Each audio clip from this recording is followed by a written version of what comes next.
Hello guys, my name is Transformix and today I'm going to be talking about one of geographic videos, and this is a new series that's coming to my channel. So I'm going to be talking about unknown wars to mankind, very unknown wars. So I'm gonna talk about the Aleutian Islands campaign. The Aleutian Islands campaign was a military campaign conducted by the United States, Canada, and Japan in the Aleutian Islands. The Aleutian Islands were a part of the territory of Alaska. They're right here. The Pacific theater of World War II, beginning with the invasion by Japanese forces on 3rd June 1942. In the only two invasions of the United States during the war of a U.S. incorporated territory, a small Japanese force occupied the islands of Attu and Kiska, where the remoteness of the islands and the challenges of weather and terrain delayed a larger American-Canadian force sent to eject them for nearly a year. The reason that the Americans and the Japanese won the islands is the Japanese reasoned that their control of the Aleutians would prevent a possible joining of forces by the Americans and Soviets and future attack on Japan proper via the Kuril Islands.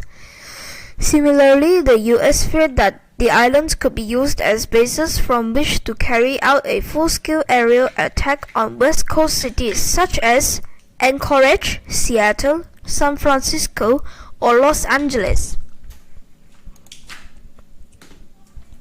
The final banzai for Japan. A battle to reclaim Attu was launched on 11 May 1943 and completed after a final Japanese banzai charge. On 29th of May, on 15th August 1943, an invasion force landed on Kiska in the wake of a sustained 3-week barrage, only to discover that the Japanese had withdrawn from the island on 29th of July. The campaign is known as the Forgotten Battle because it has been overshadowed by other events in the war. The Japanese invasions and occupations of Kiska on 6 June and Attu on 7 June shocked the American public, as the continental United States was invaded for the first time in 130 years since 1885 during the War of 1882. The invading forces initially met little resistance from the local Onondagas, also known as Aleuts. Though the U.S. Navy had offered to evacuate Attu in May 1942, the Attuan Onondagas chief declined. Little changed for the Onondagas under Japanese occupation until September 1942 when Japan's Aleutian strategy shifted.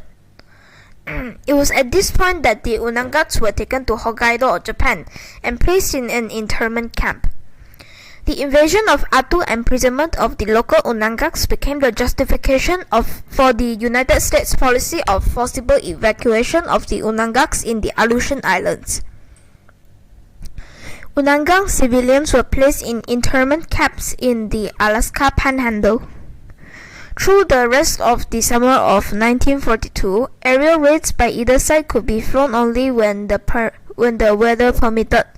Japan installed a radar warning system on the islands and continued to resupply them, despite heavy distributions against its shipping by U.S. bombers and submarines. The establishment of American air bases in Umnak and Cold Bay would add to the threat faced by the Japanese.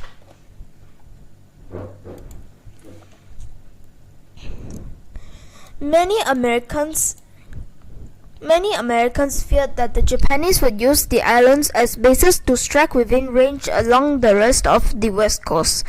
Although the West Coast was subject to attack several times in 1942, including the unrestricted submarine warfare in coastal waters, the bombardment of Elwood in California, and the bombardment of Fort Stevens in Oregon, The Aleutian Islands Campaign of June 1942 was the first major operation by a foreign enemy named in the American theater.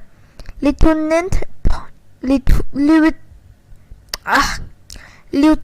Paul Bishop of the 28th Bombardment Group recalled. General B. Simon Buckner Jr. of the Alaska Defense Command said to us that the Japanese would have the opportunity to set up air bases in the Aleutians, making coastal cities like Anchorage, Seattle, and San Francisco vulnerable within the range to attack by their bombers. The fear of that scenario was real at the time because the Japanese were nearly invincible and ruthless in the Asia and the Pacific.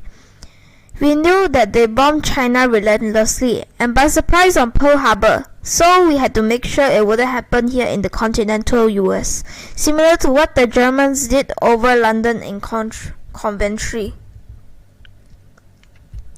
Lieutenant Bob Brocklehurst of the 18th Fighter Squadron stated, "The impression we were given, and this was voiced oral stuff, was that we had nothing to stop the Japanese. Our commanding officers figured out that the Japanese, if they wanted to, could have come up with the Aleutians, taken Anchorage, and come down past down Vancouver to Seattle, Washington."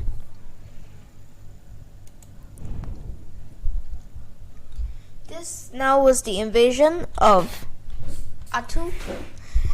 On 11th of May 1943, American forces commenced Operation Landgrab to recapture Attu. The invasion force included 17th and 32nd Infantry Regiments on the 7th Infantry Division and a platoon of scouts recruited from Alaska, nicknamed Custer's Kudrows.